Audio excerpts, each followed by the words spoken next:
This podcast is a part of the Podmania podcasting network. Check out podmania.co.uk to check out more of our great podcasts, features, reviews, match ratings and previews spanning the crazy and diverse world of professional wrestling.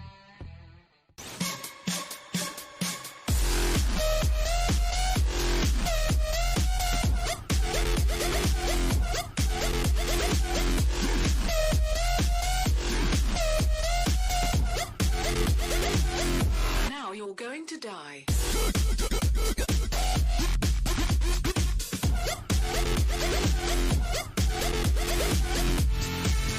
Hello guys, and welcome to another new episode of the Stardom Cast, your monthly audio source of all things World Wonder Ring Stardom right here on the Podmania Pro Wrestling Network. I'm your host, Rob Good, and I'm joined, as ever, by the Joshi Mark himself, Chris O'Brien. Chris, how is isolation treating you, buddy? It's bad. You need stressful. My brother's a dick, and Garth's dying. So. The world is quite literally falling apart. I meant to tell you this earlier. Actually, I went on a walk with my brother a couple of days ago before the lockdown. People don't jump down my throats before the lockdown. You're one of the types of people who caused this lockdown. I say that I did go on a date last week, but that doesn't matter. And I looked at him, and obviously he lives on his own with two cats. And I looked at him and just went, "Seriously, man, are you going to be all right during the lockdown? I mean, you're on your own and shit." And he just looked at me without one hesitation. He looked at me and said, "Rob, I have been on my own most of my life. I've been training for this my entire adult life. I'm going to be giving out seminars on how to self-isolate, motherfuckers. It's going to be amazing." And walked off. I was like, yeah, fair enough. Hero. He walked off. He did. I mean, he came back. We were on a walk, so we didn't walk off and then spend the time, a mile and a half apart. That's taking social distancing a bit far.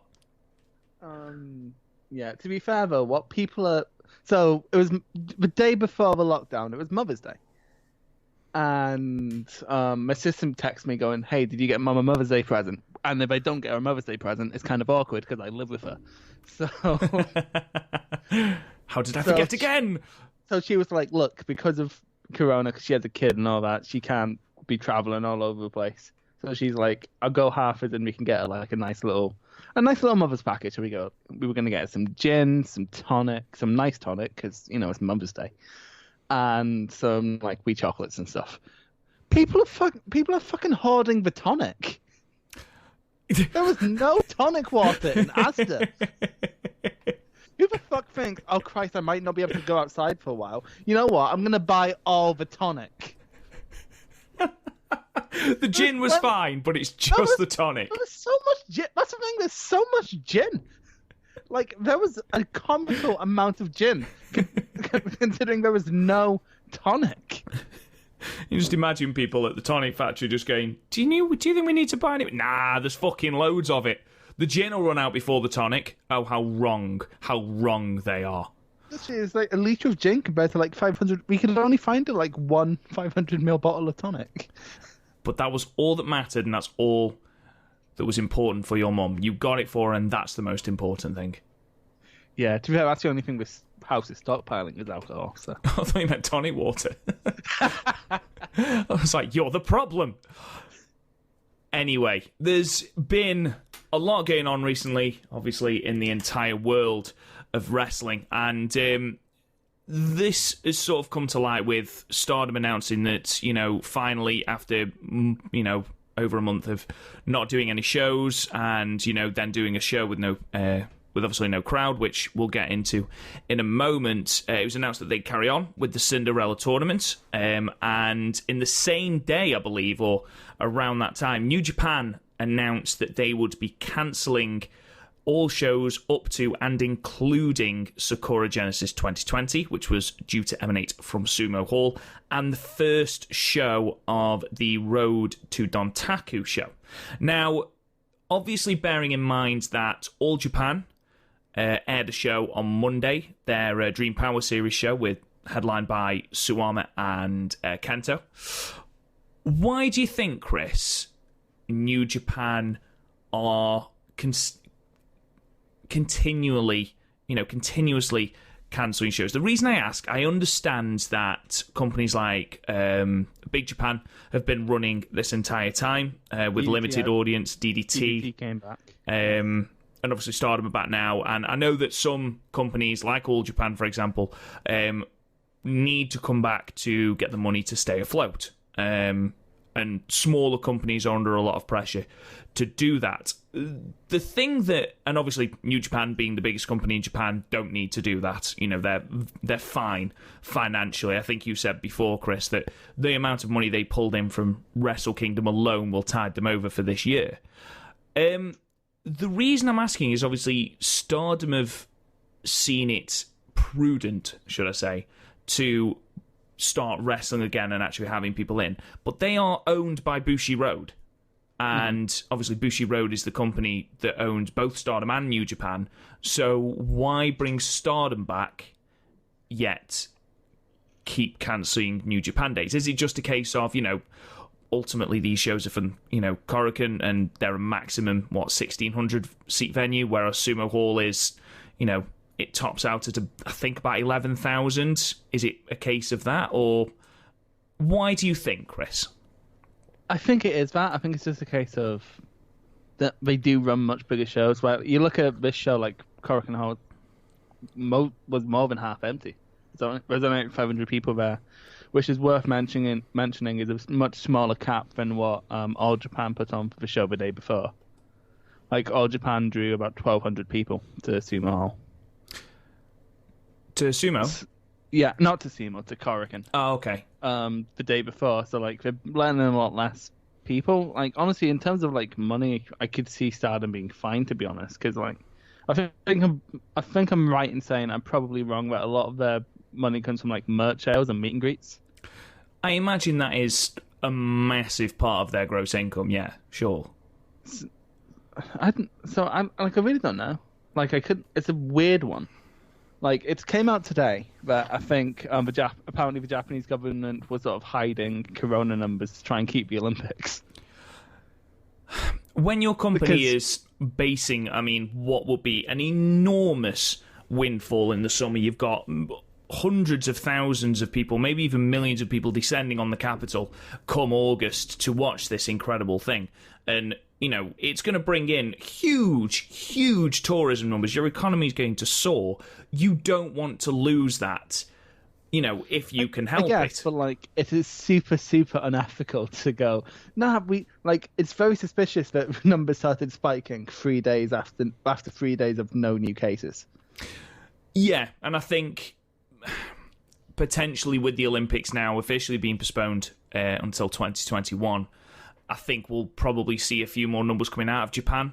From what I've heard, and again, this could be, you know, the numbers not being completely accurate, or, you know, read into that what you will. I think we will see a couple more cases coming out of Japan now, because ultimately now they don't have much left to lose. You know, whereas before, if they announced that they were spiking out and they were having, you know, hundreds of deaths a day, then the Olympics would have been cancelled months and months and months ago, which, to be perfectly honest, I think it should have been, but that's my own personal opinion. It's super weird to me how, like, slowly things have moved in some ways. Like, you saw, like, you did see, because, like, when you look at Stardom, and, like, as soon, like, back in end of February, they were like, no shows this month, we're not doing it. And whereas New Japan sort of held off until the last possible second. Yeah, and then obviously we're in a completely different scenario now, where Stardom have said, "Yeah, we're gonna start putting on shows again, and we're gonna have people there, albeit with masks and everything, and, you know, heightened sanitation and things like that. You know, encouraging people to wash their hands. You know, all that stuff we've heard so much about. And New Japan are reticent to bring any new shows out at all, even though it does mean that we have got some classic content with English commentary on New Japan World, which I do urge everyone to check out. I think part of it is also like Stardom do tour, they're mostly basically just Osaka, Korakuen, and Shimbaba. Whereas like New Japan's all over the shop. So No, I agree. They're not as big a company. They're not, drawing as many people, are they? So potentially the risk is lessened, I suppose.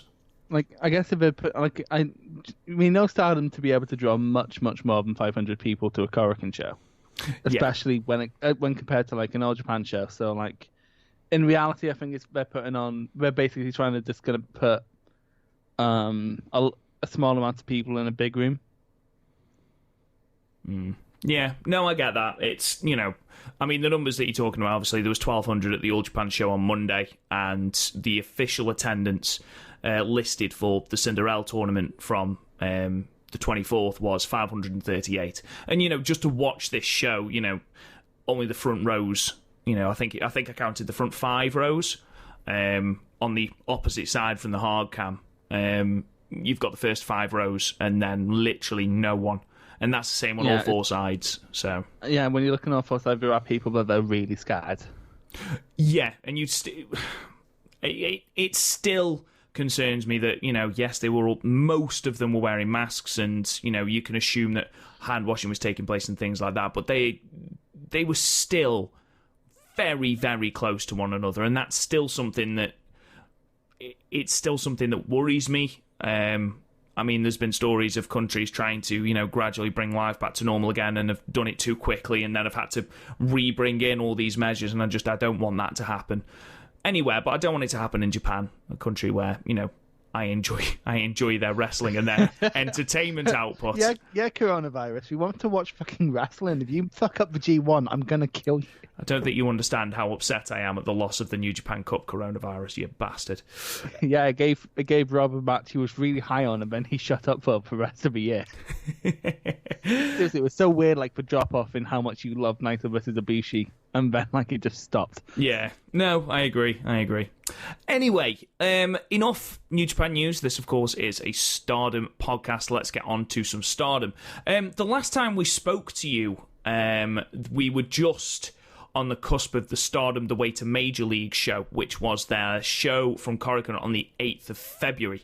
And again, just to give you some indication of the numbers, that drew 1,519, so almost 1,000 more than the Cinderella Tournament. I think that's more an indication of, what life is like there than Stardom's drawing power, which I'm sure everyone knows anyway.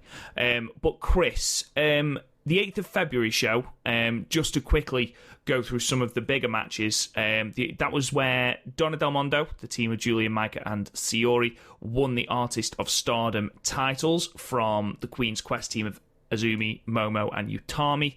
It was also the Wonder of Stardom title match between Arisa and Bea Priestley, and then of course the singles match versus Iroha and Mayu Iwatani. Do you want to talk very briefly about that show, the things you liked, and basically just give us a little bit of a rundown? Yeah, it was a bit of a weird one actually, because it's the one where they were showing off the Fire Pro DLC. Yes, of course. So they showed all the little sprites for everyone.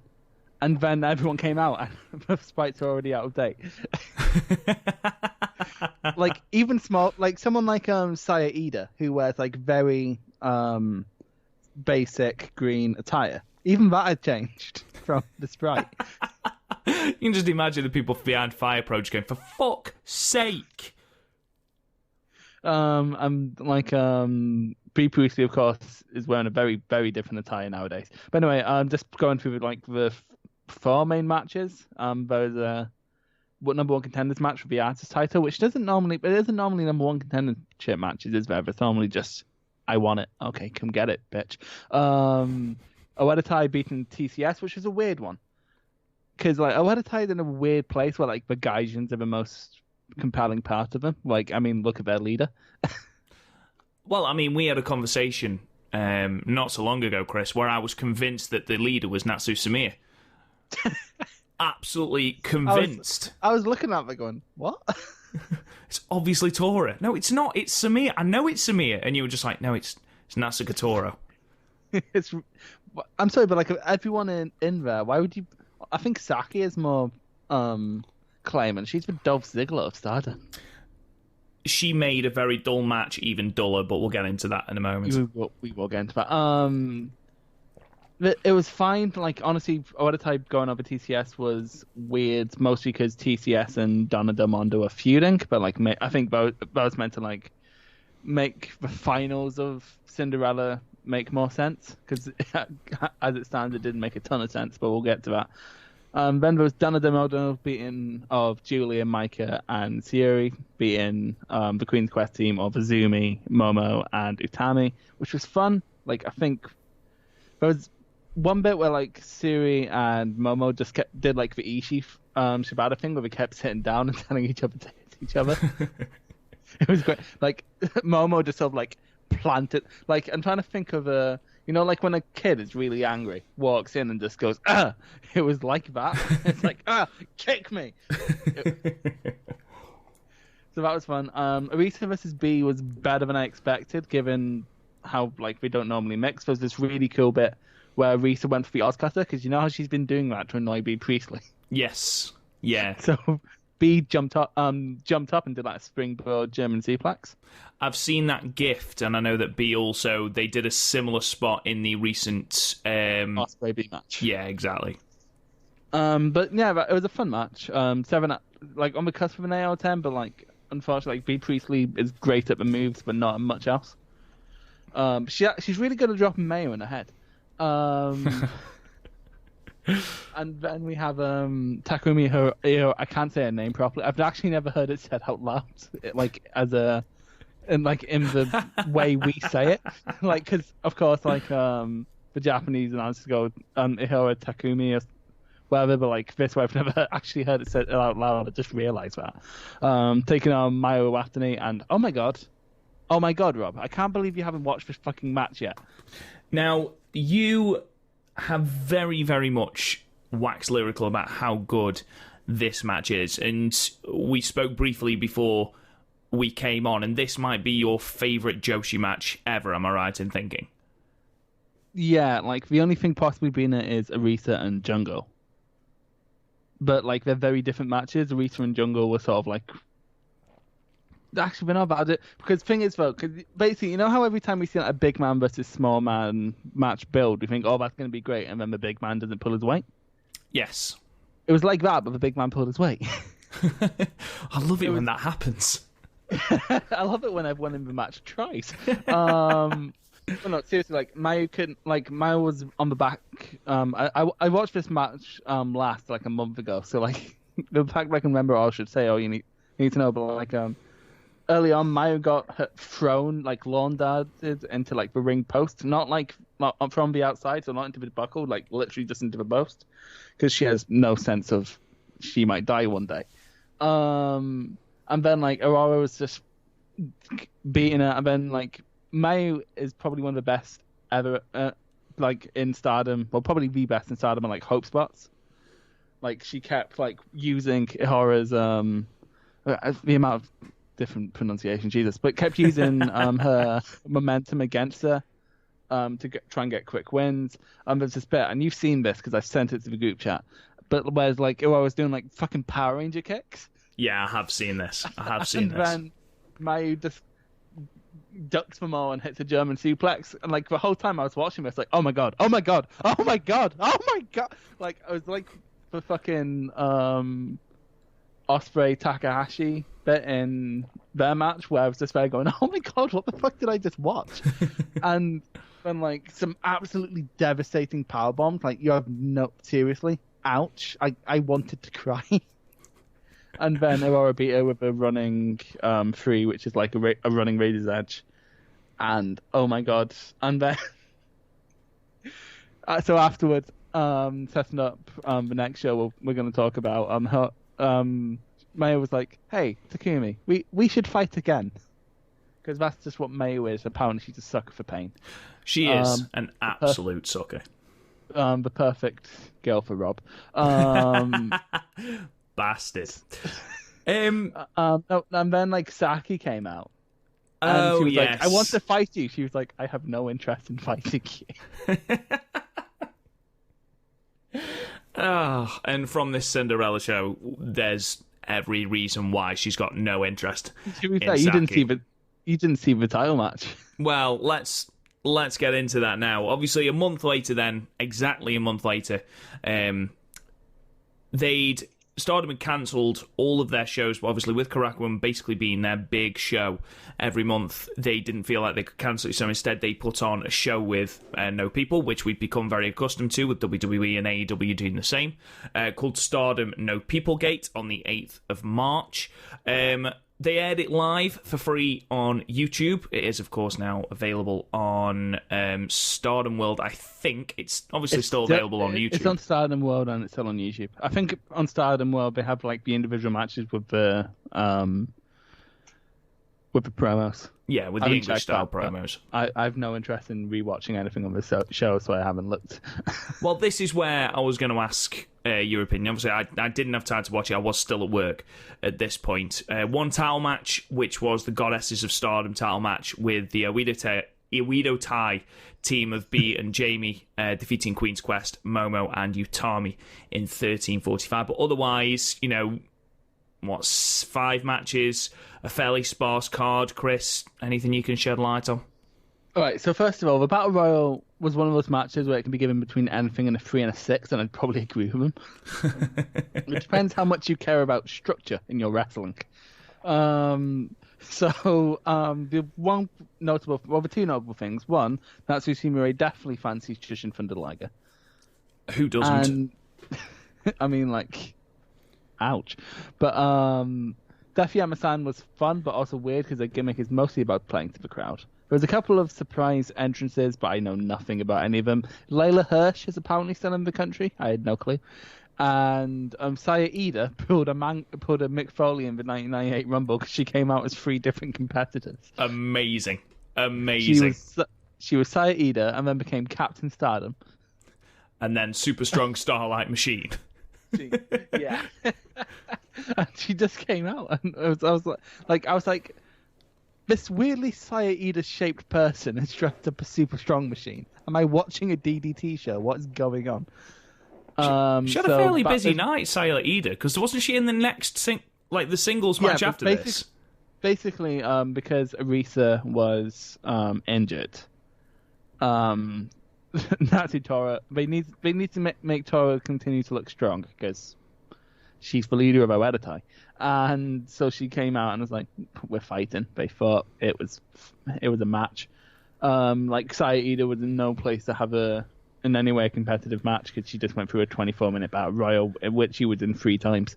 So so that was fine. TCS took on Hana and Jungle took on Donna Del Mondo, Giulia, and Micah. Hannah and Julia still want to hate fuck each other, so the universe still goes on. And Kyona continues to just be the enemy of anyone with a head. The Oedatai versus Queen's Quest match was actually really good. I gave it an 8, but on my ratings this month, I keep thinking, is this actually as good as I think, or have I just been really wrestling stuff this month? You know what I mean? I'm watching all this going, oh my god, but this is the best thing I've ever seen in my life. It's wait, no, it's not. So I gave it an 8. If I ever rewatch it, it would probably go down. But it was fun. Jamie Hayter continues to just kill people. Momo actually killed several people at several points in this match.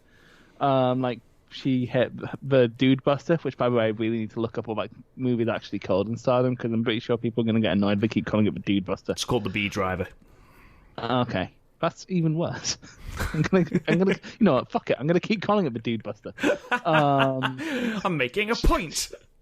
She did it on the apron, which of course was insane, and then B1 with the Queen's Landing. I'm always tempted to call it the Ocean Tycoon Suplex because seriously, Joshi fans get weirdly annoyed when you call it the Queen's Landing. Genuinely though, Queen's Landing, far better name. It is a far better name. It's sort of like how the Emerald Flosion was called the Tiger Driver, and the Emerald Flosion is just a cool name because what the fuck is a Flosion? Tiger Driver's kind of a more succinct, Island Driver's a more succinct name. Anyway, then we had Mayu versus Saki, which was full of Oedatai bullshit. This is apparently a lumberjack match, which I did not know going in. This is why I missed the promos. And yeah, the highlight of this match was Mayu jumping off of the hall bit in Korakuen Hall. She just has no sense of self-safety, does she? She just... To be fair, there was like a lot of people to catch her, but yeah. And she weighs about 13 pounds. Fair enough. No. Yeah, like she weighs as much as a chihuahua you'd put in your bag. Yeah. But she's not as small as Rio, though. No, true. Like, I've had meals smaller, bigger than Rio. But the one thing with Mayu is that that's one of the worst things she's done off of that, because Kagetsu's hung her from that. Several times.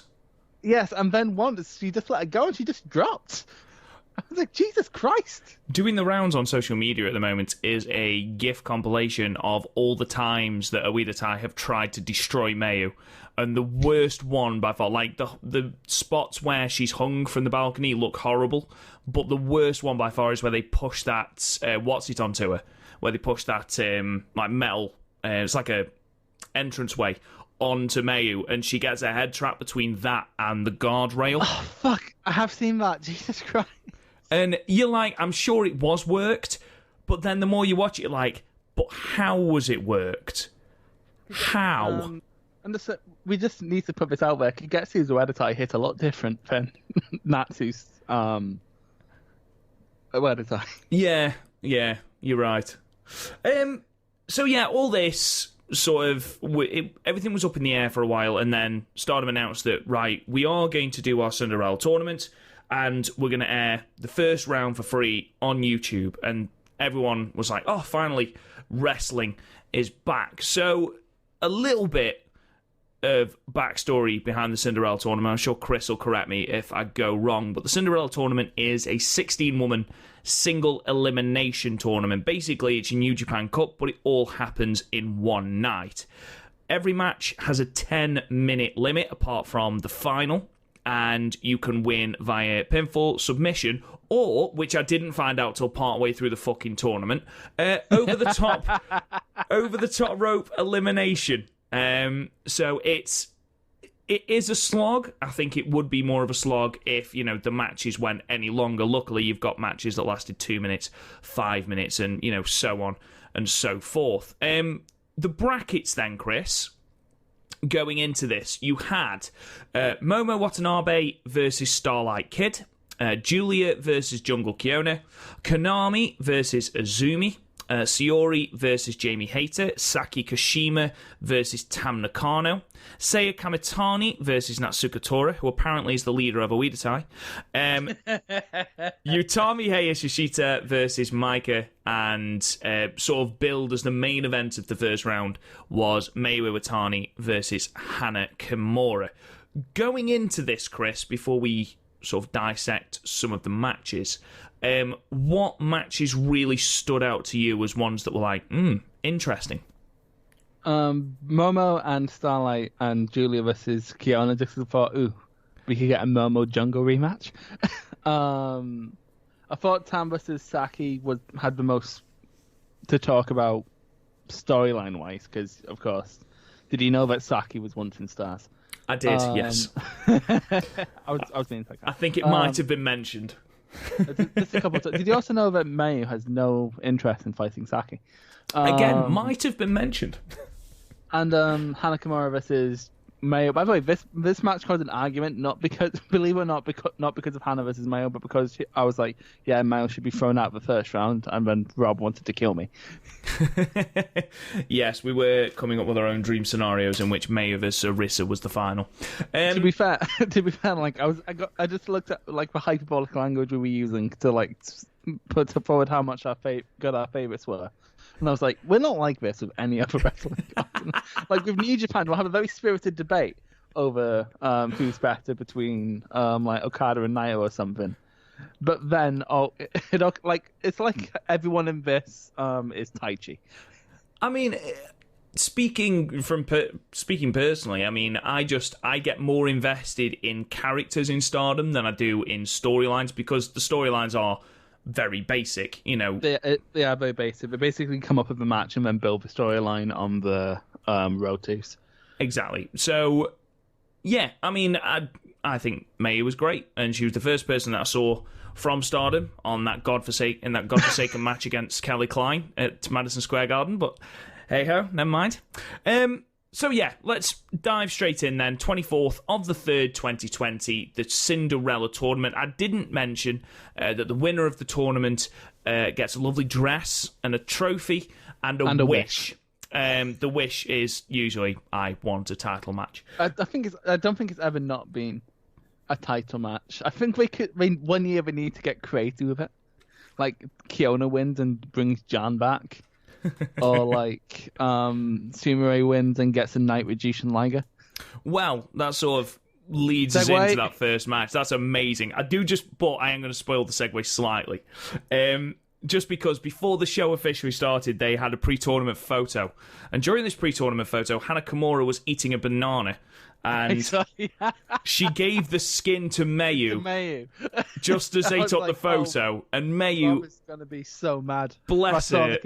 Just looked so confused as to what was going on. And rather than just putting it down, then posed for this official pre-tournament photo with the fucking banana dangling from her hands. And you could just see Hana Kimura wetting herself. I thought that was really funny. We then moved into... I ended up, go on.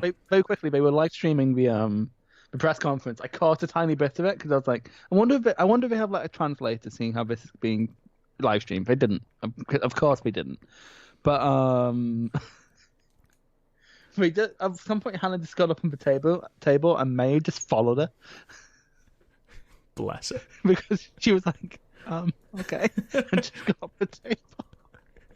That's the thing. May always looks super confused about everything that's going on around her. It just makes you want her to win because she's just so like she looks so lost in so many situations. It's great. So we started then with a dark four-way match with Natsu Sumiya defeating Hina, Itsuki Hashino, and Rina in 5 minutes and 6 seconds. This was literally only noteworthy for Natsu attempting to seduce Jushin Liger, who was on commentary. I literally have nothing else to say about this match, Chris. I gave it 4. Natsu Sumiya being a sex pest in a match with 2 underages. Actually, maybe 3. How old? Is he one of the ones that are like deceptively? Yeah. I can't say her name for someone. Itsuki. She's one of those people who look 14 but are in their 20s. I was just going to say, didn't we look this up on the first episode of Stardom? We did. Because it was like Hashino, Saya and Tall Saya, Tai Kashima, which is her actual name, and they were all like 22, 23, and I'm like, how? I don't understand this. What is going on? It's like a child, like a literal child walked into me and going, hello, give me the beer. I'm like, what do you mean? It's like, I'm 25. I'm like, no, you're not, get out. So first official match of the first round, Momo Watanabe defeating Starlight Kid in 4 minutes and 54 seconds. This was genuinely...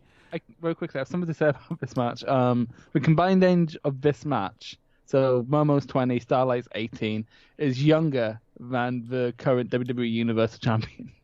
That's mental. It's the best Starlight Kid match I've seen. It was wrestled at a really, really high speed. Starlight continually tried to do all these flippy, fast-paced moves, and Momo just was having absolutely fucking none of it. She just kicked the shit out of Starlight Kid. That kick that set up the B-driver for the win, genuinely, I can still feel that now. It was the water chops of kicks.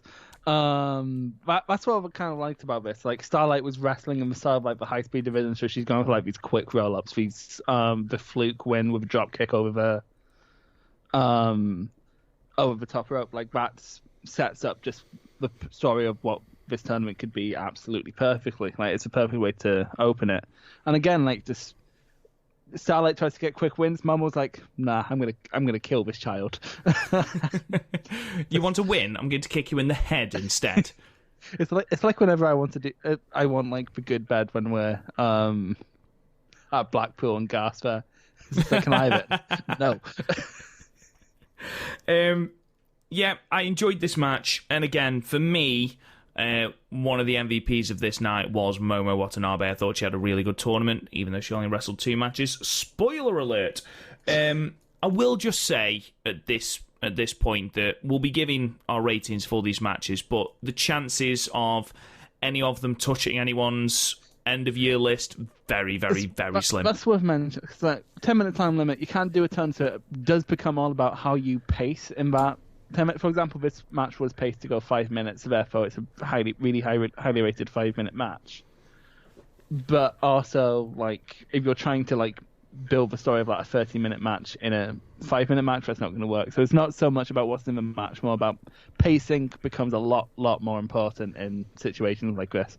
Like, it's somewhat mitigated in something like the 5-star, because that's a 15-minute time limit, and like normal Stardom main events only go about 3 minutes more than that. But like here, it is definitely about get your shit in and die.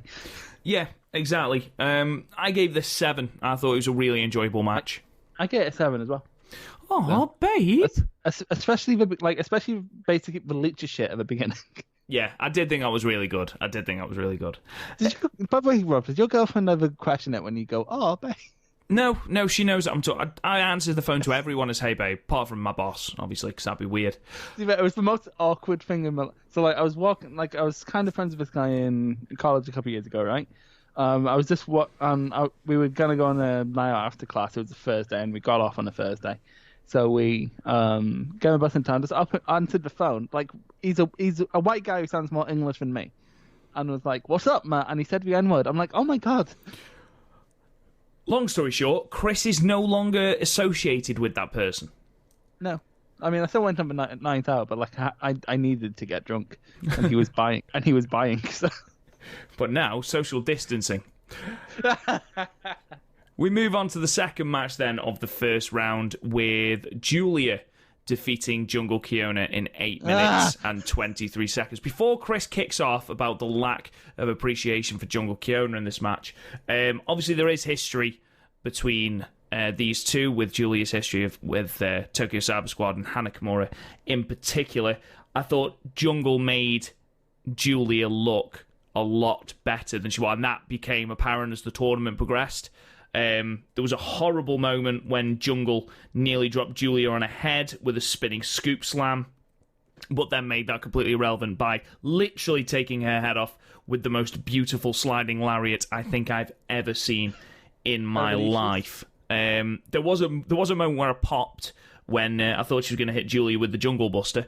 I was like, oh my god, for a start it's called the Jungle Buster, which is it's a muscle buster, for those who don't know. It's not a muscle, because they don't do a bump. She like jumps down and like onto her ass, and like it's more like a back pass stunner, but not that. Like it's a move that's been banned in WWE because it has an unbelievable chance of going wrong if you don't tuck your neck properly.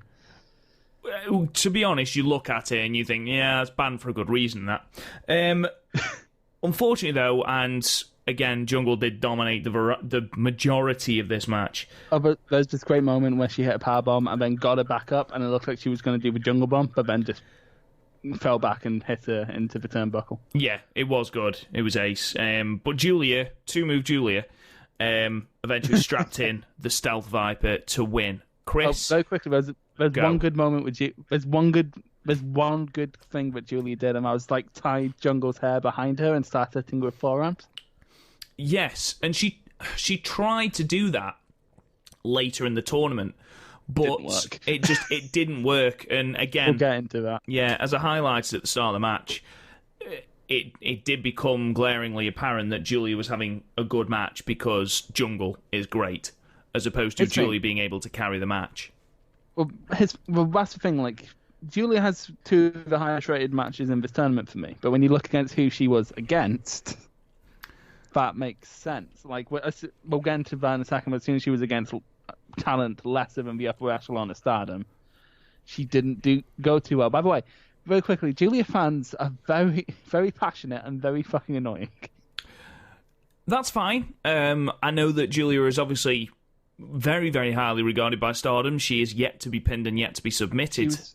She was from Ice Ribbon before. She was from Ice Ribbon. I personally don't get the hype about her. I personally don't like her as a competitor.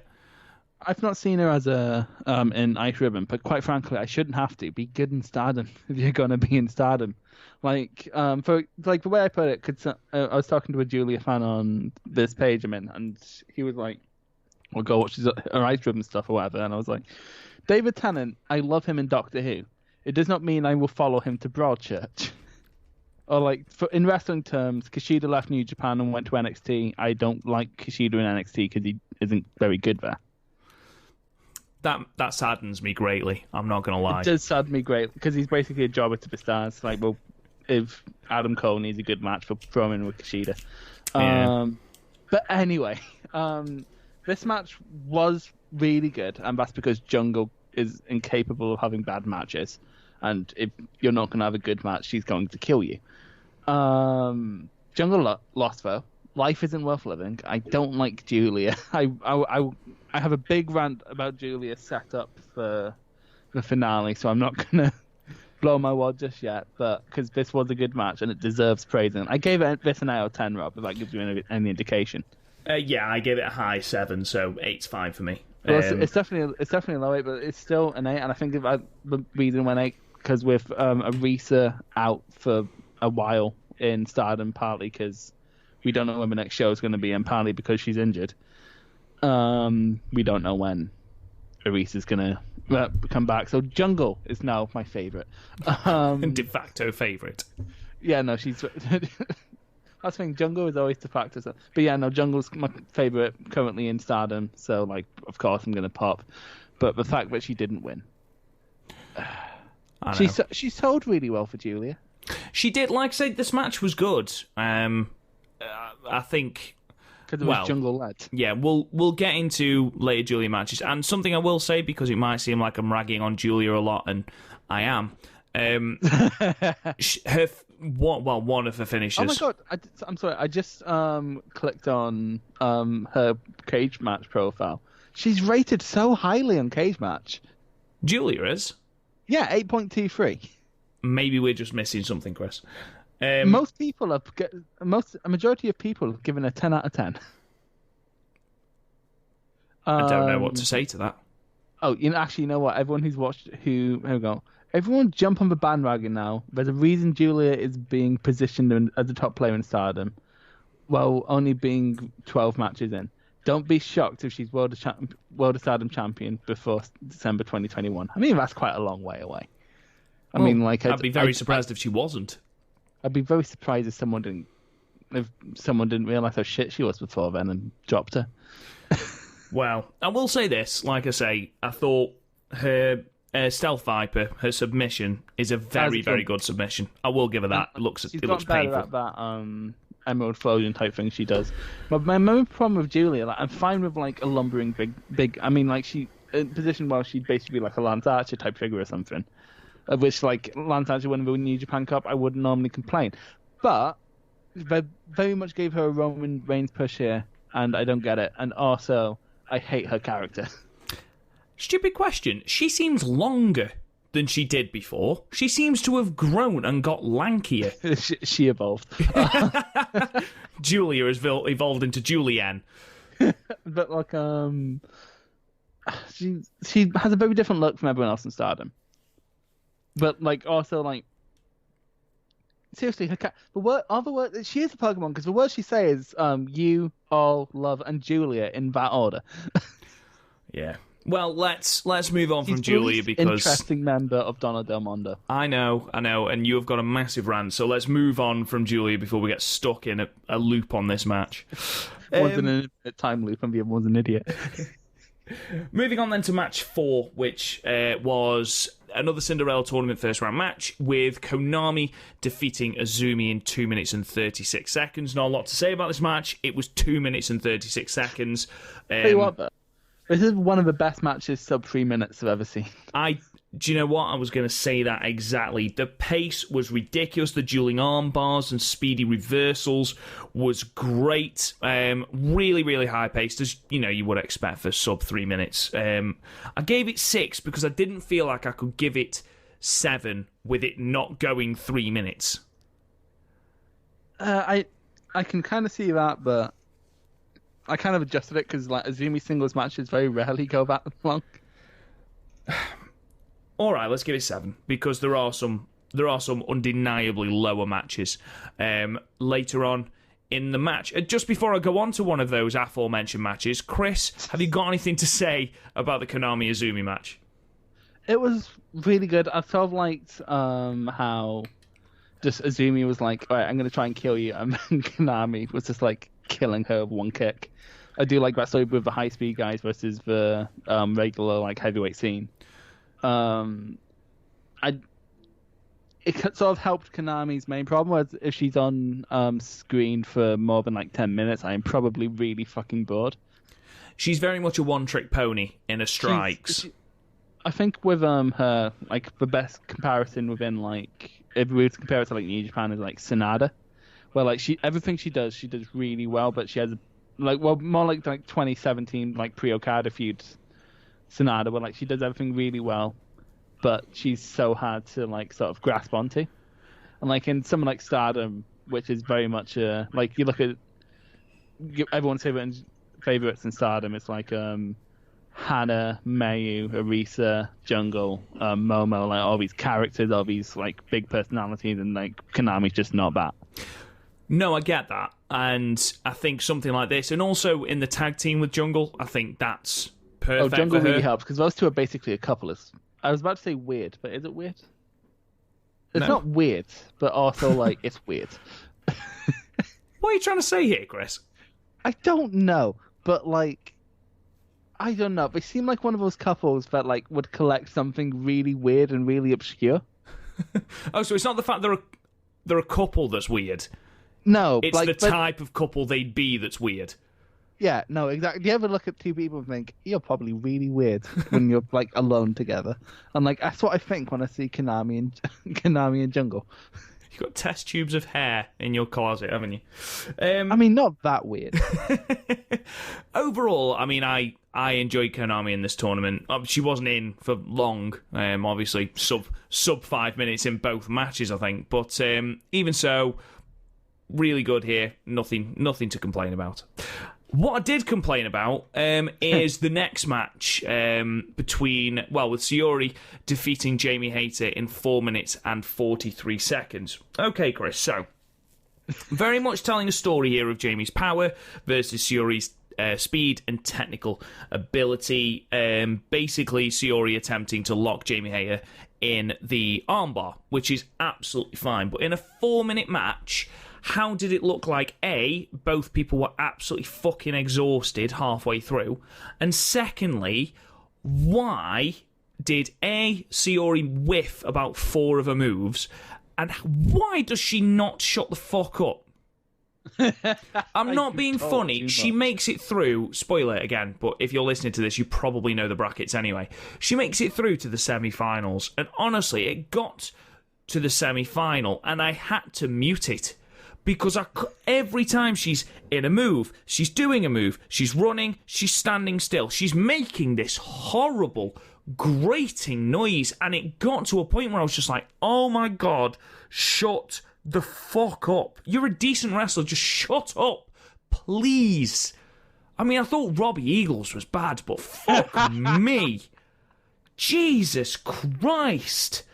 You know what? I didn't notice how bad Robbie Eagles was until you pointed it out. You're welcome. And then I had noticed that with Siri. Honestly, how did you not notice it was Siri? I just didn't notice it. How? Like I was too busy listening to the commentary. I didn't understand it, but I'm trying to figure out in my head which one's Liger. What noise is it that's destroying my speakers? Oh, it must be Sayori's voice.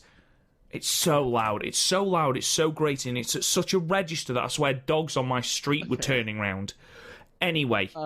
Moving away from Rob's hatred of Sayori's voice. First of all, how uncomfortable must Jamie Hayter's singlet be? There's a couple of singlets that I imagine are quite uncomfortable. Her and Hana. Like, everyone else looks like... Yeah, well, also Nazi, but it sort of fits into her character. Yeah. I mean, they're used to it, I imagine, but it does look incredibly uncomfortable. It doesn't take away from the fact that this was the worst match of the night thus far. Thus far, yeah. I was about to say really, but no, thus far, yeah. First of all, like, this match was definitely very sloppy. Like, this match strikes me as one that whereas everything hit, it would have been really good, but nothing really hit. Like, even Jamie's like lariats didn't hit too hard. No, and I know that you've spoken to me about how Jamie in a singles match is completely different to Jamie as part of a team because she's almost got two completely different characters. She's a bruiser in the singles matches, and she's this huge personality in the tag matches because she bounces off Session Moth and B. And B, yeah, but that's the thing. She, given the right people, she can be both. Like, remember the Jungle Konami versus B and Momo match from B and Utami match from, what was it? Oh, shit, what one was it? It was one of the Korakuen shows we've done. And like, Jamie was just spent the whole match beating the shit out of Jungle. And that, I feel, would be great, but every time I've personally seen her in singles action, I've not been invested. You know, she is quite young, so I mean, I imagine she's got time on her side. She is 24. Yeah, she's got loads of time. She's got loads of time. I wasn't a fan of the match, and it was one of the weaker matches on the card. Not a lot to say. Not a lot else to say, really. We move on then to the match between Tam Nakano and Saki Kashima, with Tam Nakano defeating Saki in 5 minutes and 20 seconds. There was a point in this match where I think that Tam had literally and actually had enough of Saki, because she actually need her full in the fucking face to set up the Tiger Suplex for the win. But that knee to her face, that could have been the finish. Oh my God, it echoed around the arena. It was horrible. Absolutely horrible. Yeah. I need to send you a screenshot of these other notes I took for the Tam Saki match, because the Tam notes are just, I love Tam's kicks. I love Tam's Matrix shit. I love Tam selling. When Saki's in control now, I'm bored. I mean, I know that, you know, turning Saki heel and sort of tagging her onto Iwatani is a way of trying to make her more interesting, but nope. Yeah. This match was brilliant when Tam was in control, and Tam is fucking great. I mean, don't get me wrong, she still whiffed the top rope move, and one of her matches later on is fucking dreadful. But this was as solid as it was going to be. You know, 5 minutes and 20 seconds carrying Saki. I gave it a 6. I gave it a 6 too. And that's all just because Tam's normal shit is so good. Yeah. I love the moment where, you know, you said her Matrix shit. She then Bray Wyatt walked through Saki's legs and attempted to pin her. Roll-up. It was brilliant. Like, why doesn't Bray Wyatt ever do that? Well, it's not because he's in 3-minute matches with Goldberg, but... And no offense to Bray whatsoever, but Tam is not an enormous 6 foot whatever bloke, you know, with shoulders like a brick shithouse. Can you imagine him trying to fit through Cena's legs? There's not many people's legs he can go through, like maybe Keith Lee. Can you imagine Cena trying to get his legs that wide so Bray can spider walk through it? We know this spot's coming because Cena would shout it so loud. He'd just be like, grab walk! Oh, this match, that was another note. I've just reread my notes. This was another note. It's the first time when I've there's a couple of ref instances where I'm like, what the fuck? This was the first one because there's a moment where clearly I think it's Saki is supposed to kick out and she hasn't quite kicked out in time. So the ref goes 1, 2, and then goes down for it and Saki kicks out, and I was like, that was so blatantly obvious. It was so obvious, the pulling of the hand. It really annoyed me. But I think that's why WWE doesn't tell refs results, but then finds them when the wrong person wins. Well, yeah, exactly. We then move on to another match, first round. Natsuko Tora, who apparently is the leader of Iwatani, defeating Saya Kamitani in 6 minutes and 3 seconds. Nothing special this match, but I actually liked it a lot more than I thought I would. I enjoyed Tora being, this evil bitch who was just toying with Kamitani. There was a moment where Kamitani's in the camel clutch and Tora is stroking the top of Kamitani's head while she's in this move, and I was just, it's sadistic. I love it. But literally, apart from the enormous frog splash to win it, oh my god, that landing sounded so hard. It was ridiculous. Apart from that, there was literally nothing to say about this match. Yeah, well, you have to remember about Tall Saya, which she's unofficially known as because her class. Saya you were on about? Yeah, no, because there's two Sayas, and one of them's very short, and one of them's very tall. So Natsuko Tora defeated Tall Saya in 6 minutes and 3 seconds. Otherwise, I just get my Sayas mixed up. But we have to remember, she only debuted in August. Yeah. Did Saya? Yeah. I mean, again, I'm not saying this is a bad match. It's certainly not a bad match, and in the grand scheme of things, it's actually a middle of the road match. To be fair, I was actually quite surprised.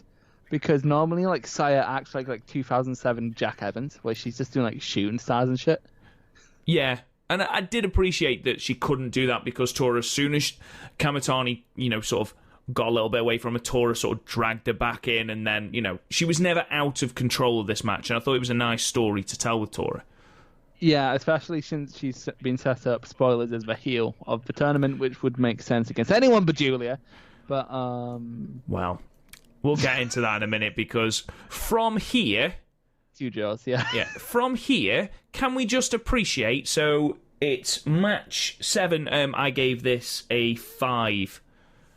I gave it a 5 as well. Yeah, brilliant. I tell you what, Chris, we're on the same page here, buddy. This never happens. What's going on?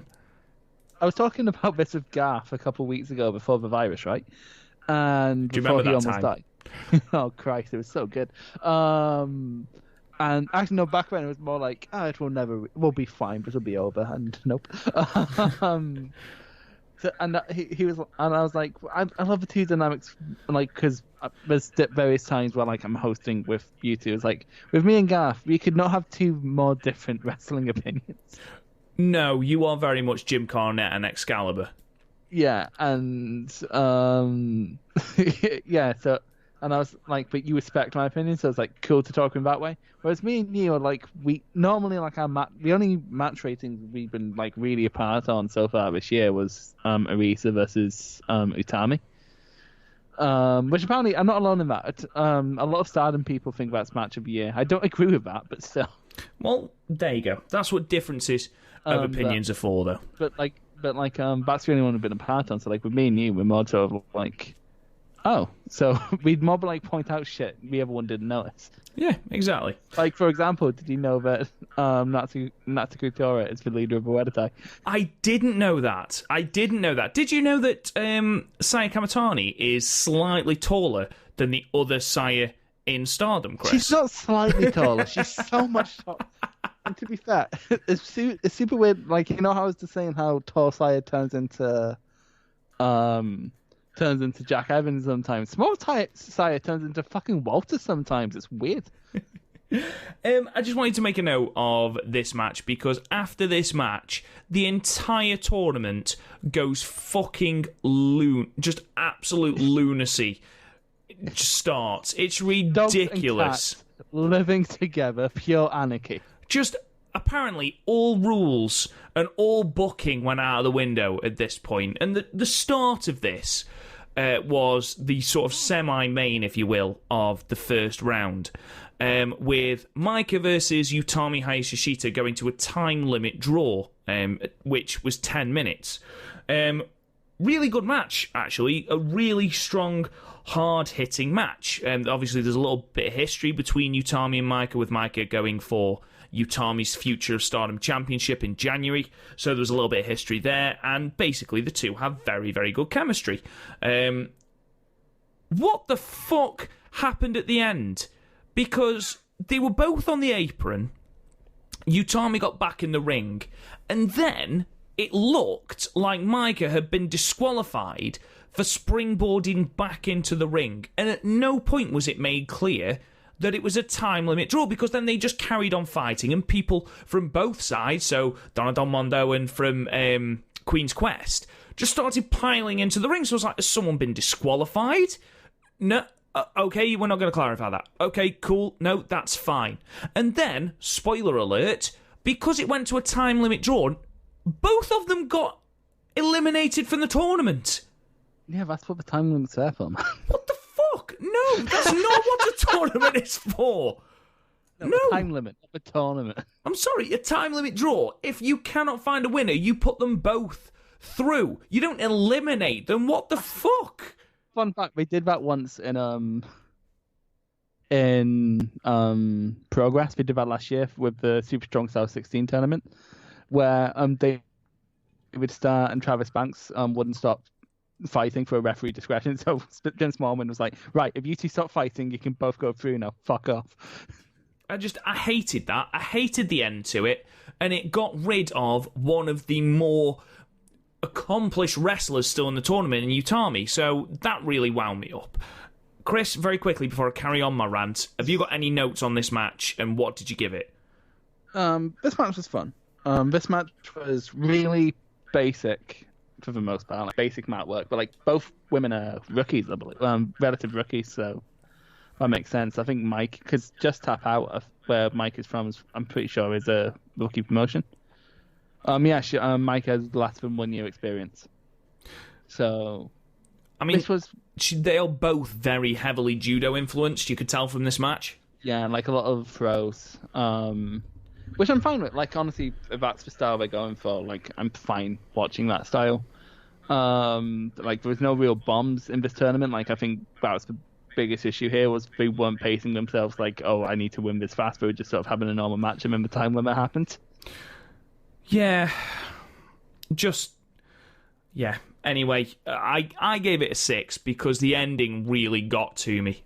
I gave it a 7 because, like, I'm not to say, like, I'm smarter than you, but, like, I immediately clocked that it was a draw. Because when they started playing the music that they play when there's a draw. Well, I'm going to quickly go into that in a minute because in the next match, that really wound me up as well. Fair enough, you're going to have a time limit draw. Don't have 16 people in it if you're going to just randomly, completely get rid of 2 matches, which is what they did here. Because what followed was the main event of round 1 and supposedly the marquee match of this round, with Hana Kimura and Mayu Iwatani going to another fucking draw. Now, before I get into a real rant... This draw was more compelling. Yeah, absolutely. I was just going to say, before I get into a rant about the finish, the match itself was really, really good. This is the best, aside from the brawl with Giulia, because it's a complete different style of match, this is the best I've seen Hana. I thought they had really, really good chemistry. I thought Mayu made her look brilliant. I thought Hana's use of submissions and trying to work the neck of Mayu was far better than it usually has been. A really strong shotgun dropkick from Hana, I thought, had knocked Mayu's teeth out. That was great. Like, shotgun dropkicks, when done properly, are the best kind of dropkicks. Yeah, absolutely. They both played a really, really dangerous game in this match. Go on, explain. Well, they were on the apron for half of it. Well, that's true. That's... which was... you have to remember, no one had done that yet. Like, in the second round, that story got really played out. But, like, here... I was just going to say that. I was just going to say that. Well, like, here, it's the first time it happened all night. So, like... I was fine with it. And, like, I was really... despite the fact I didn't know it would go to a draw. I knew who won the tournament, but I didn't know it went to a draw. So I was watching this. I was like, I still don't know who won this. Oh, Christ, I'm actually really invested. And, yeah, it's just great. Like, Mayu almost kills Hana several times. Hana almost kills Mayu several times. There was a great drop kick that made it look like Hana was going to fall off, but then she just fell through the ropes. It was great, that was, on the inside. Yeah, she fell back through the ropes into the ring, didn't she? It's so hard to make that kind of cell look natural, and they did. They did. So... Then the ending happened, Chris. Now... The ending was super cool, but the problem is the draws, yeah. Well, it's not even that. The whole thing is... So basically, to paint you a picture, Mayu is on the top rope. Hana goes up and attempts to lock in an octopus stretch on the top rope, which was a really cool visual. Now, what happened next was what I like to call the Pete Dunne Joe coffee spot, where...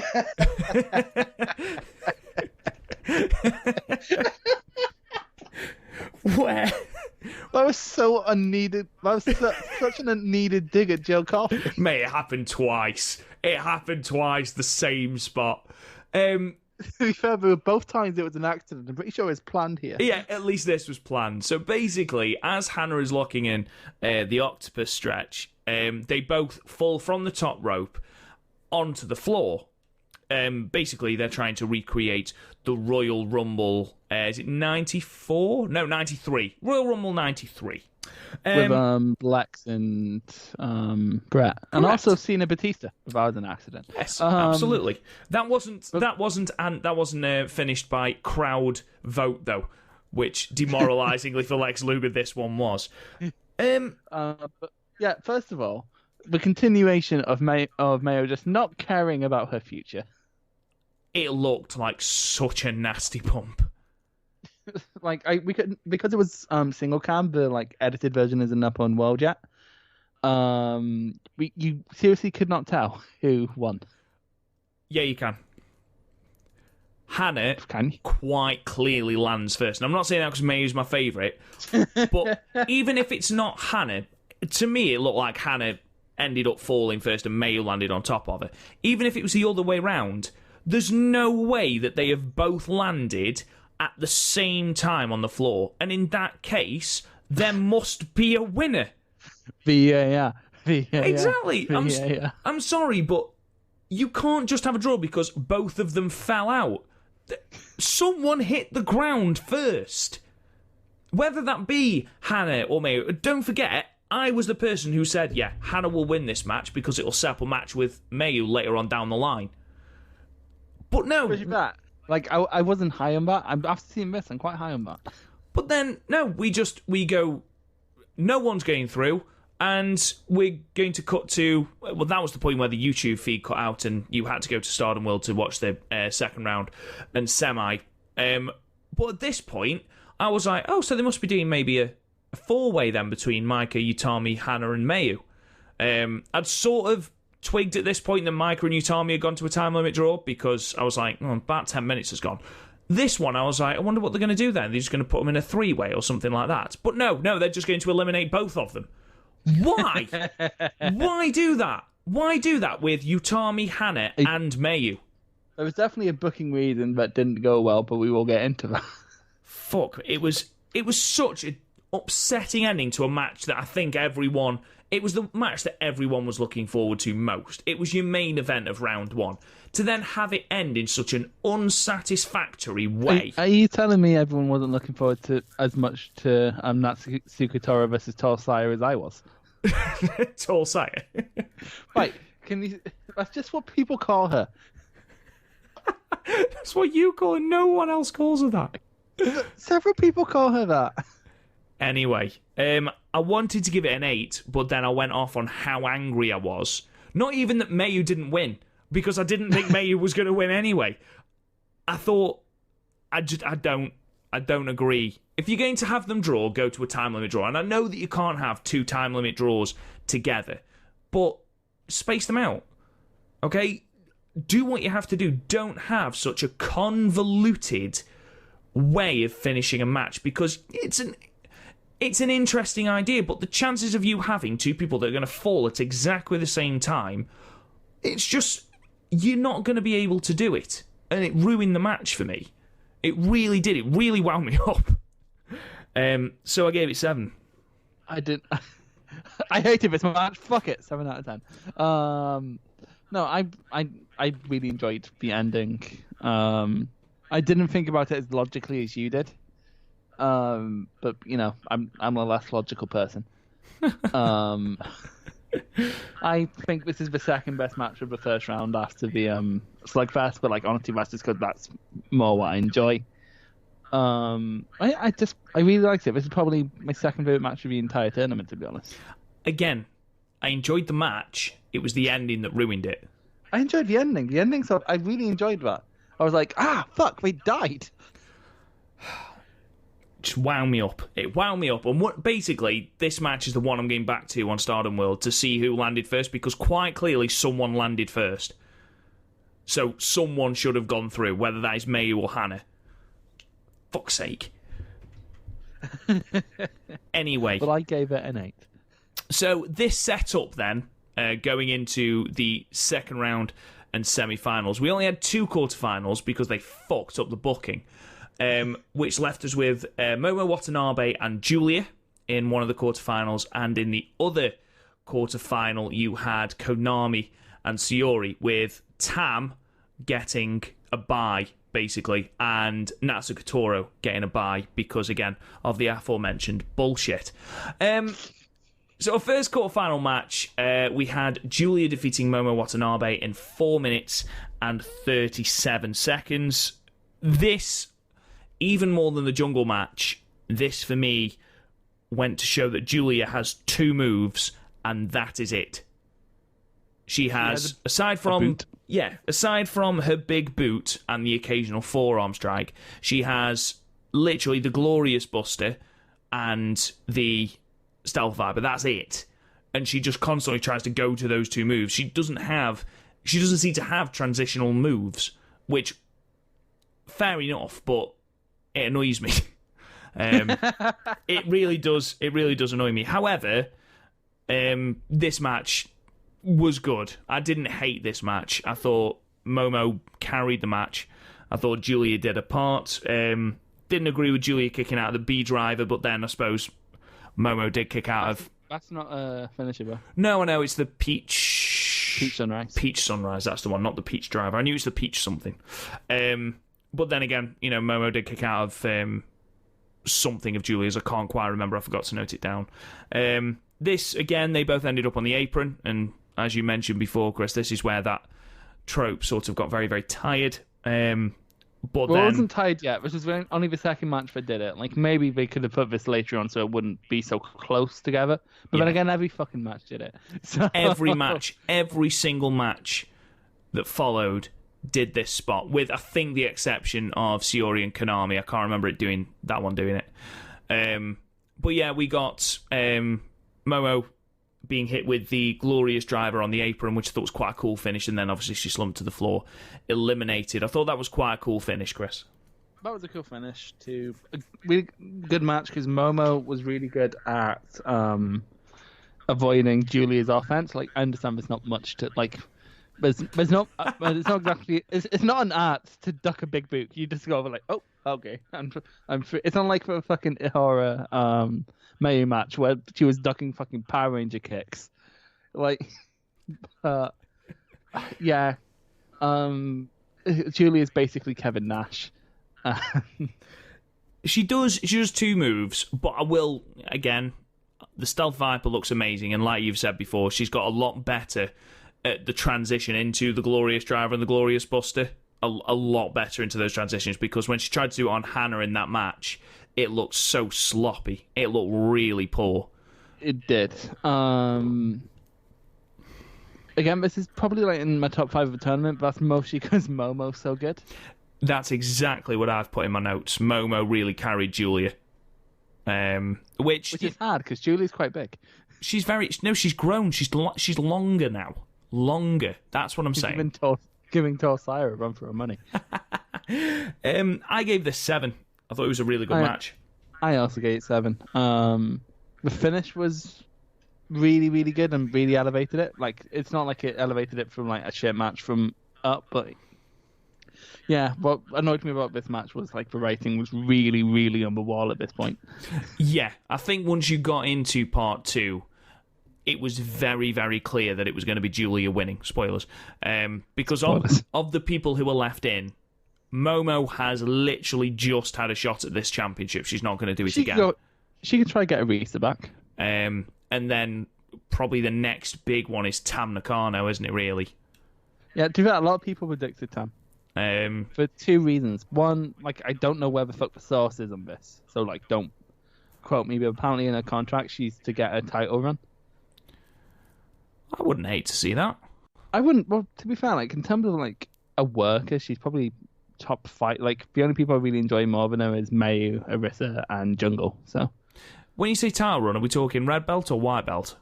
Just single. Well, they're pretty much the same level of prestige and Stardom, because so like the white belts had so many great runs in a row. Like I had Momo. There was like EU to Momo to Arisa, whereas like the red belts have been dicked about with some, like if they want to push a outside talent, but probably put a red belt on it.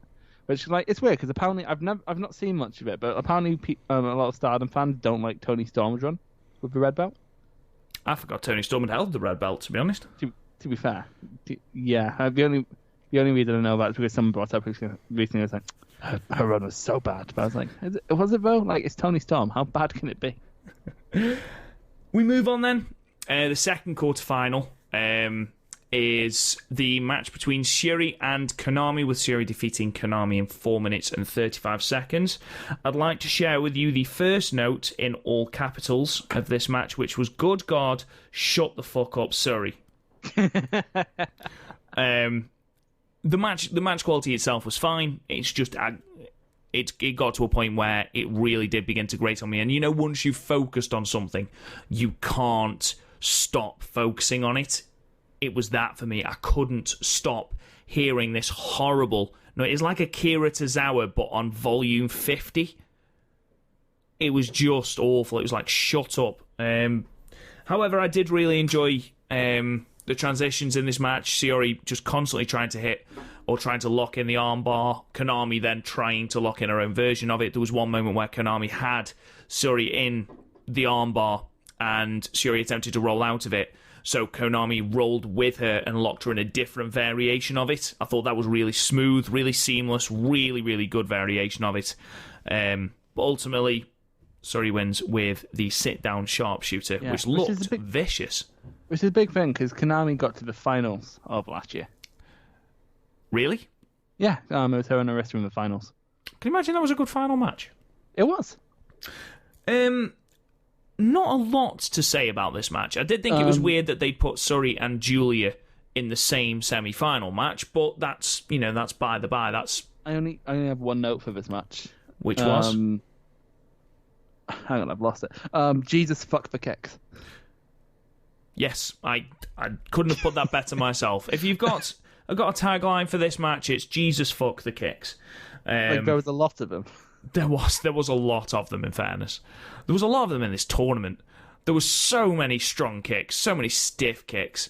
It's just ridiculous. And Arisa wasn't even in it. I know. I gave this... What did I give this? Look at my notes. I gave it 6. I gave it a 7 because of the kicks. See, I don't think it was as good as the previous match, so that's why I went 6. No, but like the previous match for me was like a mid 7, whereas this is more low 7. It's a 7 minus. Yeah, like if we do it as like a percentage, it's like this is around 70%, whereas the other one was like 75%. Basically, you got a B minus in his GCSEs, not a B. I mean, we don't do minuses up here. We don't even do letters. We do numbers. We do 1, 2, 3, 4, 5, 6. Well, I know they do now. They didn't when I was at school, Chris, because I'm not a fetus. I'm not that young. Chris, you're like 12 max. I'm 23 years old. I can legally drink in my own home. Match 12 then, it was the first semi-final with the two people who got byes from the previous round, Natsuko Tora and Tam Wait, Nakano. this match was only 3 minutes for... This felt so much longer. Exactly. Tora defeated Tam Nakano in 3:46. My first note is, what even is this match? I mean, Tam was absolutely all over the place. Now, the two of these, I did not anticipate Tam being the one to botch as much as she did. Yeah, there was one point that really got me where Tam was doing going to do like her, basically a curb stomp kick as Tora was trying to get out of the ring. Yes. Yeah, that missed a lot. It missed because she kicked the top rope. Like I am currently closer to Rob than that foot was to Tora's head. Yeah, she then slipped off the second rope, which obviously she can't help, but it looked really, really untidy. And then there was a bit where Tam is on the second rope again, and Saki just in plain sight of the referee. Saki Kashima is just full on strangling Tam Nakano. This is one of my notes. Fuck off, Saki. But like, It's not even like the referee's been distracted by Tora. Saki is doing it whilst Tora is in a hold by Tam. And the ref is just looking at it. He's like, do your fucking job. What's going on here? What is going on? I think he just doesn't see Saki because she's so irrelevant. Maybe. You were a fan of the finish, though, Chris. Yeah, because Tam had been thrown over the top, but Natsu, as we discussed earlier, went through the middle. And then Tam Germaned Tora fell to the ground. The crowd thinks, oh, she's won, and then it clicks. Oh, she didn't go over the top rope. Tora goes back in, knocks her off. That's a pretty cool creative finish. It was If this was the first round, I'd think that was great. But this sets up the fucking finals. It was a very, very, very A, anticlimactic, and B, sloppy semi-final. And when you've got a match that includes Tam Nakano, you don't anticipate that. I mean, Tora isn't a bad worker. You don't anticipate a match that ultimately was my worst of the tournament. I find it hard to disagree. Maybe the hater match, but then again, as said, this felt like 6-7 minutes in 3. So yeah, exactly. This went just short of 4 minutes, 3 minutes 46 minutes, 3 minutes 46 seconds. It felt like 46 minutes. Yeah, it was a really poor match. I gave it 4, and I think that's been a little bit generous, to be honest. Yeah, I get a 5 for the ending. I'm not giving it a 5. I refuse. And the reason I'm not giving it a 5 is because the second semi-final was an all Donna Del Mondo affair, with Giulia defeating Suri in 4 minutes and 6 seconds. This was a very, very bland match. And it's the first Giulia match where she hasn't been paired with a really, really, really good worker. No disrespect to Suri, I'm sure she's great. But at this point, I'm not... People what? People are really high in Suri. She's worked in like TJPW and shit beforehand. She's really high... Continuing the theme, she's 8.15 on Cage Match with several years of experience. I mean... Debuted in 2008. She looks like she's got... Trained by Tajiri. Really? Yeah.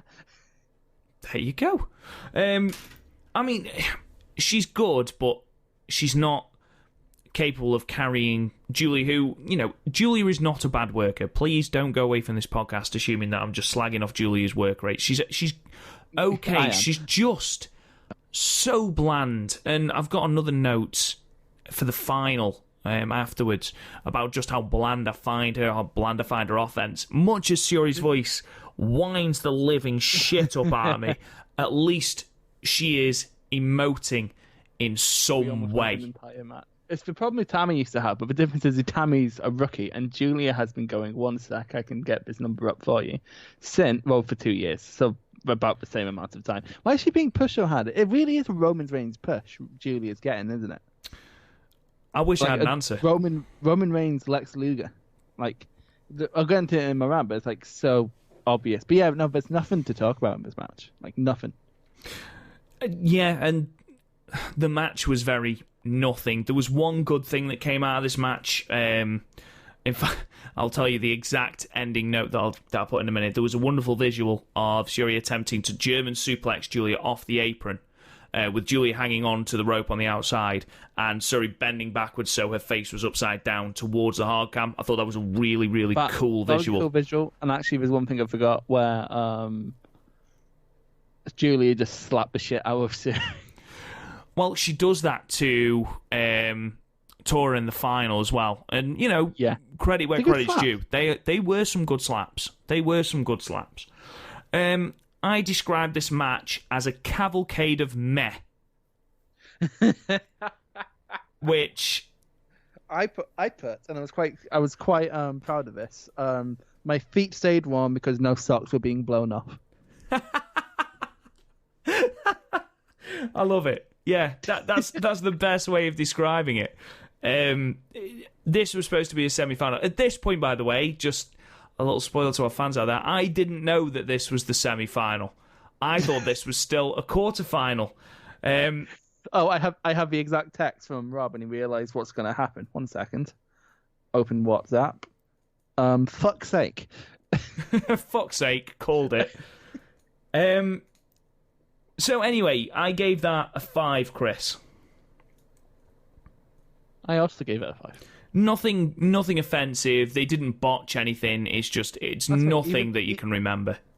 Even like the matches here aren't long enough to actively annoy me. The next one, on the other hand, the finals. Right. So, Chris, if I can, I'd like to read you the first couple of lines. So, the Cinderella Tournament 2020 final match was obviously Giulia defeating Natsuko Tora in 12 minutes and 41 seconds, by far the longest match of the tournament. And I wrote this. Match 14. The fuck? Is this the final? So Mayu and Hana is just not having a result, and neither is Micro Utami. What's the actual fuck? I mean, fuck me. Even Giulia's bumps are boring. Those were my notes.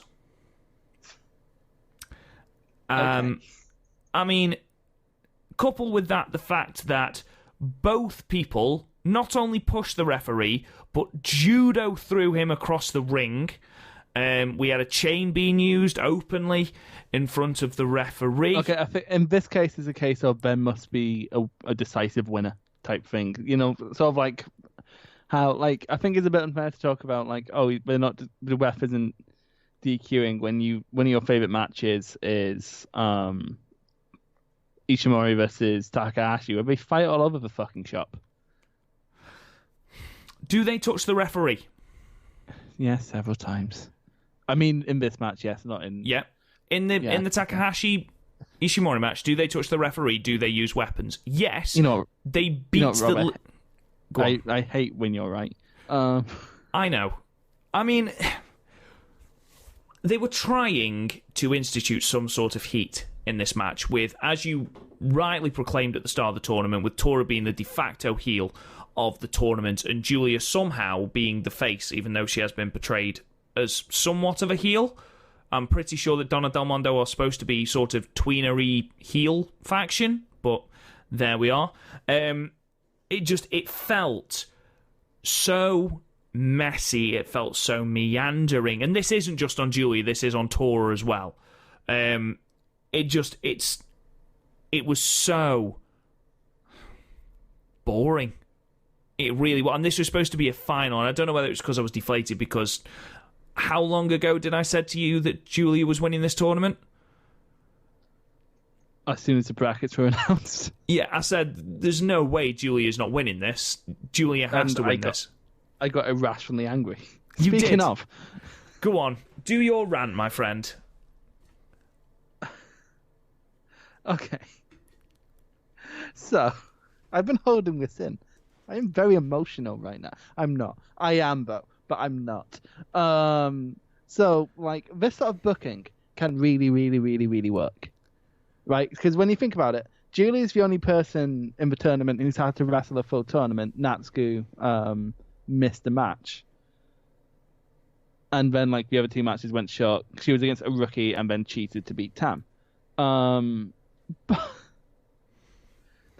she would have been a great in the finals. But Giulia wasn't a face going into this tournament. At least if she was a really bad face. And B, didn't become a baby face throughout this tournament because none of her matches were all that grueling. Like, she never really showed any emotion, like, and I'm going to sound like a fanboy. You know who'd have been perfect in Giulia's exact position? Oh, pick me. I know. Is it Go Jungle? On. Yes, it is Jungle. You know why? Because people love Jungle, Rob. Jungle never really gets any opportunities. When she does, she comes up just short. A bit of a Sami Zayn thing going on. It would have worked, but tell me that wouldn't have worked perfectly. It wouldn't have worked perfectly. Okay, how? I'm just doing it to wind you up now because I know how angry you are. No, because think about it. TCS are feuding with Donna Del Mondo, so she beats two of her main rivals right now. And then she also beats Momo, who's one of the most devastating defeats she's ever had. And then she beats Natsuko Tora from Iwatani, who keep almost killing Jungle. Because Kagetsu was a bit of a dick. It would have been great. Like, seriously, this is such a good story, and like for her role, Tora played that role to a T. Like, she was playing that spoiler to like this perfect babyface that everyone wanted to see win. You know who no one wanted to see win? Giulia. You know what this is like, Rob? You remember at the end of the fucking Royal Rumble 2015 when Roman Reigns last eliminated Kane in the Big Show, and it was meant to be a case of, oh well, you don't want Kane and Big Show to win, so cheer for... This is almost what we were going for, because quite honestly, yes, Julie is a much better winner than Tora, but Tora played her role in the tournament better because I wanted her to lose. Yeah, can't argue with you, mate, to be perfectly honest. And like, it's this sort of booking that made me hate WWE, where it's like, oh, well, it's worse by comparison. But I was so hyped for this tournament going in, so many like potential amazing matches. And like, I don't mind Giulia going far. Hell, I wouldn't even mind Giulia winning if they'd have just done a normal tournament, but they didn't. They did Roman Reigns' tournament to try and get sympathy on her, and it didn't work. Like, honestly, if Giulia had won, and like every other and like we hadn't had the bollocks in the first round and everything like that, I wouldn't be so pissed off about this. But she did, and like it's so blatant, like unbelievably blatant. Because Stardom want Giulia to be a thing, mostly because she's probably very marketable. She has a very unique look compared to the rest of Stardom. It's not a bad look and by any means, but like it sort of goes back to the Roman Reigns thing. She's a subpar worker with awful mic skills, because every promo she cuts in front of a live crowd dies a death, and but like has a good look, so that's why they want to push it. That's literally what's happening in a stable of 3 people where she's the least interesting. Yeah, she is.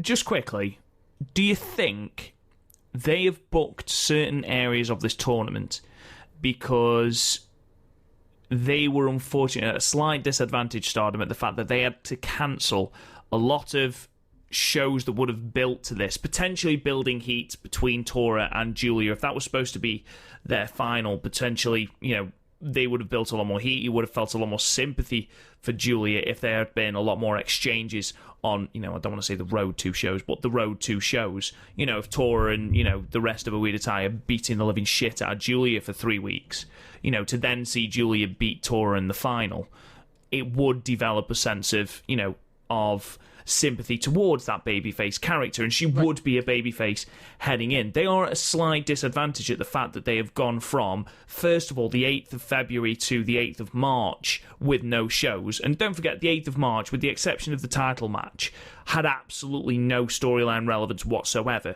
And then to go from the 8th of March to the 24th of March with no story again.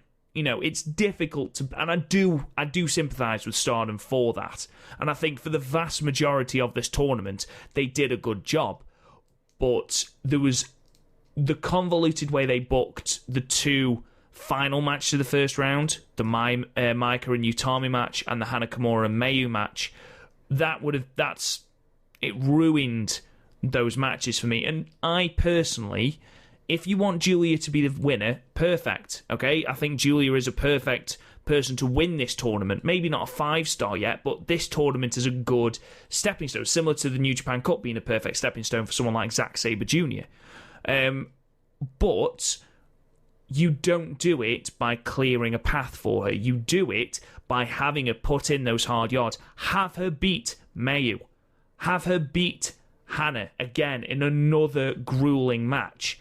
Yes, you run the risk of her being booed against, a more established person, but if she's put in a massive shift, a really, really good match against someone like that, like she was doing against Jungle and like she did against Momo, you keep that going and don't make it completely glaringly obvious that you're just clearing a path for her, then I think you'll get more of a crowd reaction. It's difficult as well with there only being 538 people in attendance, because whereas there would have been more reaction from the crowd, whether it was 1,200 people or I think we can safely assume it would have been 1,500 and something for a tournament and it's Stardom.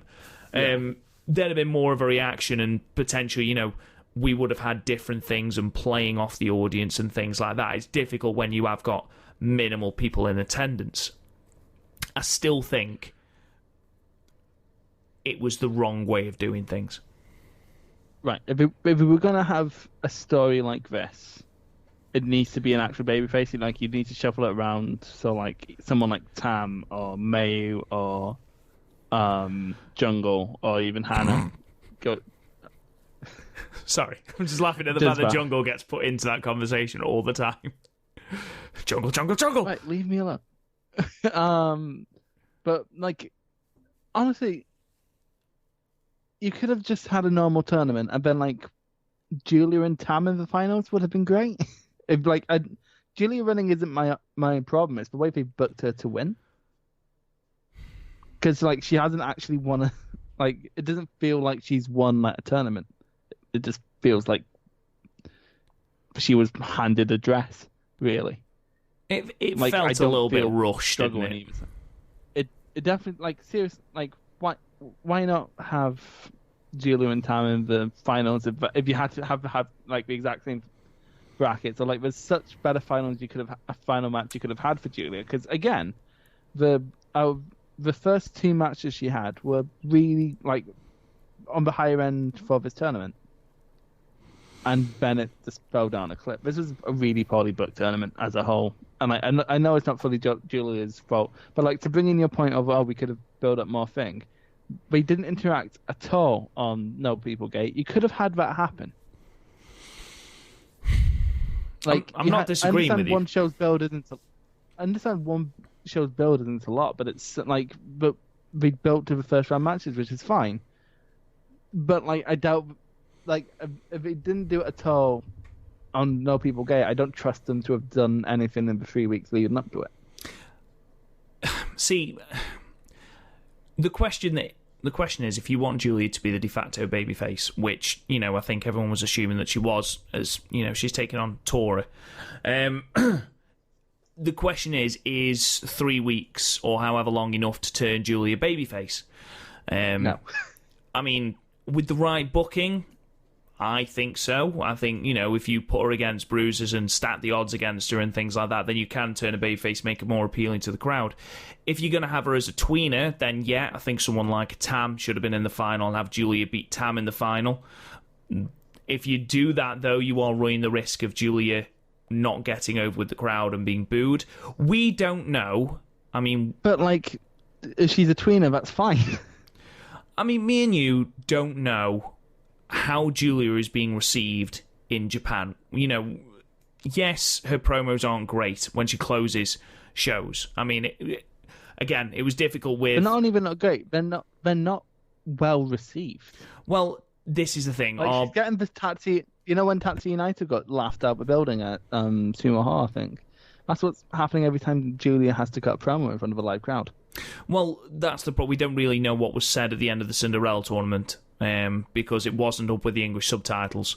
We know what the wish was, but apart from that, we don't know what else was said. I haven't seen what the wish was. What's the wish? Oh, I'm not telling you yet. Title shot. I don't know. It felt like a very, very rushed tournament, and completely, with all the circumstances that are going round at the moment, I completely agree that, there was little they could do towards storylines going into this tournament. Yeah, but you could have built something in the tournament, and the story they tried to tell in the tournament didn't work. Like, it'll be funny. Like, for me, a good wrestling tournament should be able to work in isolation. You look at something like King of the Ring '93, where like Bret Hart managed to book a good story for himself on his path to winning, and even there, Bam Bam got a bye, so that sort of thing can work. You look at something like any Super Strong Style 16, they always work well. Even like earlier this month with WXW 16 Carat, there was a self-contained story within this, because like one tournament is a lot of wrestling, so like you should be able to have it be self-contained. Like people should be able to like drop in and go, okay, what's this promotion about? And like they did a fine job of it last year. Like, honestly, like I understand building prolonged storylines has definitely been affected, but like for building story to win a tournament, I don't think that's a fault at all. Because again, the winner isn't the issue; it's how they booked the win. It's how they booked it to win. Yeah, it did seem like you'd got people backstage going, right, we're at point A, there's point B. What's the quickest way we can get there? Yeah, and like I don't know, like but there's no point in cutting the two matches. Like again, if we were going to tell this team's the story of Giulia winning, Tora's the wrong person to do it against. If we wanted to tell the story of like Tora being vanquished, Giulia's the wrong person to do it. Like just it's a perfect mix of the wrong people in the wrong places. Yeah, it's like a baby in the middle of a fucking freeway. Yeah, there you go. Anyway, obviously, post-match then, Giulia was presented with the dress. She went backstage, got changed, came back, accompanied by the rest of the members of Donna Del Mundo. Fluffed getting into the ring, but I'm not going to hold that against her because, to be fair... Have you seen that dress? I was just going to say, looking at that dress, I think I'd sort of walking in it, never mind getting into a wrestling ring. She then cut a promo with the live crowd. Again, not English subtitled, which was slightly irritating. A quick Google search, though, has basically said that she wants to have a match with Arisa. But she's going to beat Arisa, isn't she? Yes.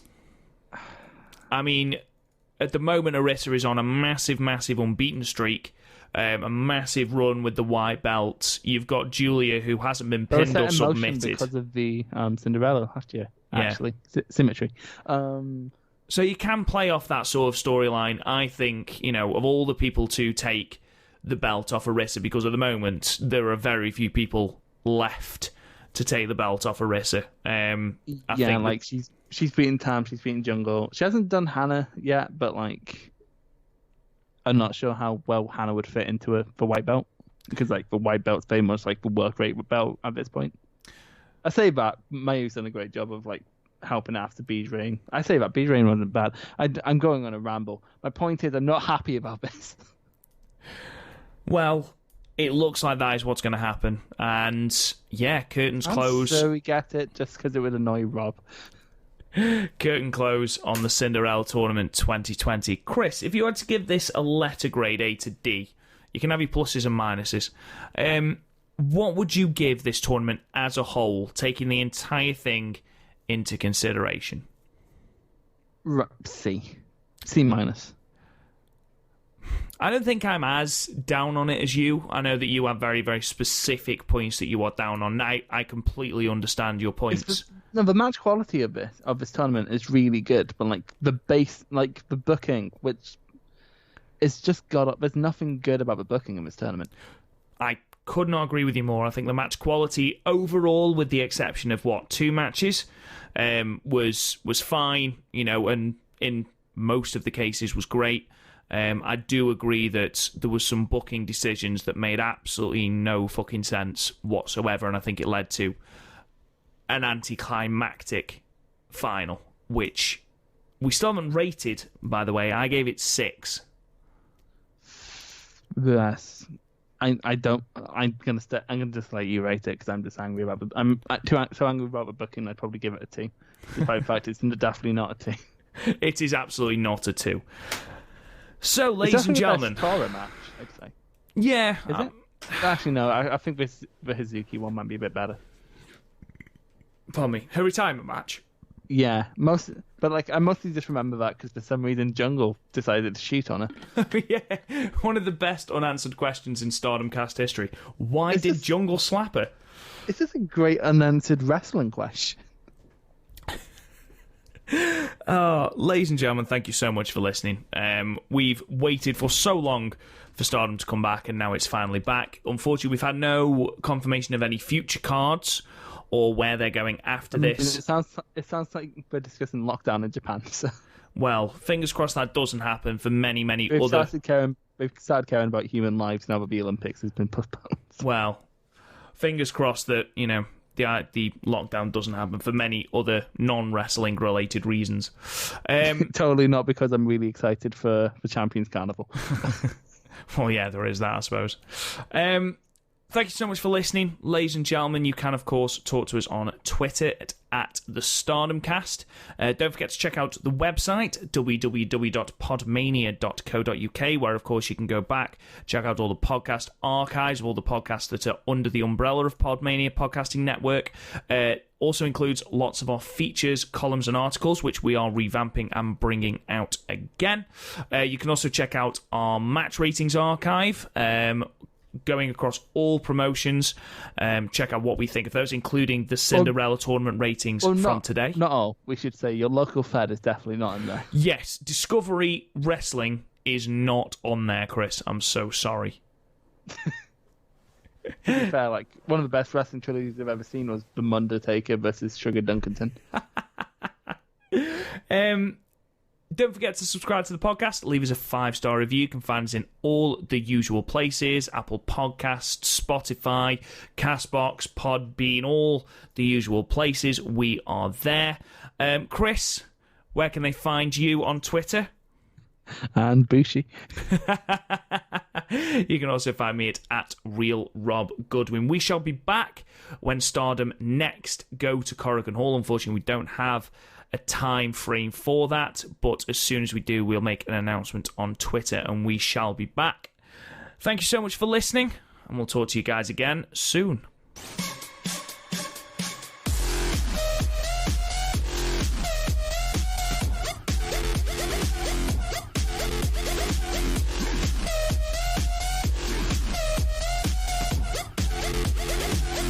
Now you're going to die.